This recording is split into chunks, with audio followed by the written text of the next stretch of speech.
Diana and her smart ginger cat, Cheddar, arrived at the high mountain pasture known as the Zelu. Her grandfather, Askar, was waiting for them outside his white yurt. The air was cool and smelled of wild mountain herbs. Diana adjusted her beautiful dress, her big eyes wide with excitement. "Grandpa, we're here to help," she called out, running to give him a hug. Grandfather Askar showed them the yurt, a magical house made of wool and wood. Inside, the floor was covered in colorful, hand-woven rugs. Cheddar sniffed the air, his green eyes glowing in the soft light filtering through the roof. Diana touched the intricate patterns on the felt walls.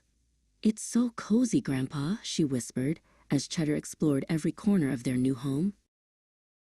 The next morning, it was time to see the animals.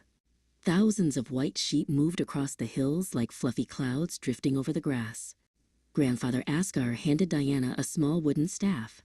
"A good shepherdess watches her flock with kindness," he said with a proud smile. Diana stood tall on the hillside, feeling very important in her new role. A large, shaggy sheepdog named Aktosh bounded up to greet them. Cheddar puffed out his fur at first, but the big dog just gave him a gentle, friendly sniff. Soon, Cheddar was walking bravely right beside his giant new friend. Together, the cat and the dog kept a close watch over the meadow, making sure every lamb was safe. During their walk, Grandfather found a tiny lamb that had wandered away from its mother. "She needs a little help," he explained. Diana sat in the grass and carefully cradled the soft, curly-haired creature in her arms. She felt the lamb's heart beating gently. Her long lashes fluttered as she whispered sweet words to the little lamb, promising to take care of it. Later, it was time for the cows to be milked. Grandfather Askar showed Diana how to sit on a low stool and hold the wooden bucket. "The animals take care of us, so we must take care of them," he taught her. Diana watched his weathered hands move with rhythm and grace, learning how much love went into life on the pasture. After the work was finished, Grandfather poured a small bowl of fresh, creamy milk for their feline helper.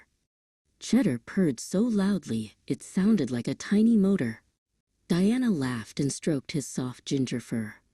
"I think Cheddar belongs in the mountains, Grandpa," she giggled, watching her happy cat enjoy his reward. As the sun began to dip behind the snowy peaks, the horses returned from the high ridges. They were strong and majestic. Grandfather Askar lifted Diana onto the back of a gentle, chestnut-colored mare.